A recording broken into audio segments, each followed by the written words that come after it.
आहेत ते गोरखपूरला असतात आणि ते इतके आजारी होते की त्यांना श्वास घेण्याचा त्रास होत होता आणि ते ॲडमिट होते. सिस्टर सांगतात की गेल्या 1 महिन्यापासून त्यांचे वडील हॉस्पिटलमध्ये होते, आजारी होते, ICU मध्ये होते. डॉक्टरांची ट्रीटमेंट चालू होती परंतु त्यांच्यामध्ये एवढं काही इम्प्रूव्हमेंट नव्हतं. सिस्टर सांगतात की मी इथे मंदिरात येते, वचन ऐकते, वचन ऐकल्याद्वारे मी विश्वासात वाढत होते आणि मला हा विश्वास आला की नक्की परमेश्वर हा जो आहे प्रार्थना ऐकणारा परमेश्वर आहे. आणि जेव्हा मी ह्या मंडळीमध्ये येत गेले मला कळालं की प्रार्थनेद्वारे कार्य होतात.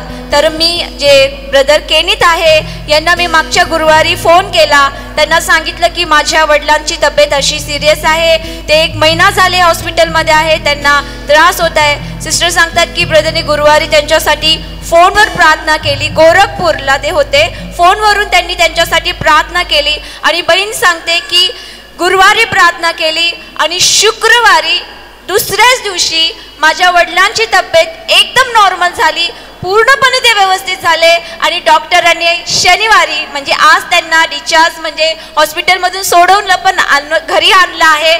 बहीण एवढी आनंदित आहे. बहीण म्हणते मी जेव्हापासून मंदिरात आले मी फक्त ह्या वेळेची वाट बघत होते की मी कधी पुढे येईल आणि कधी मी देवाचा गौरव करेल. ते म्हणतात की खरोखर माझ्या वडिलांना आरोग्य हे फक्त आणि फक्त प्रभू येशूने दिलं आहे. म्हणून का नाही प्रियांनो आपण टाळ्या वाजून परमेश्वराला धन्यवाद.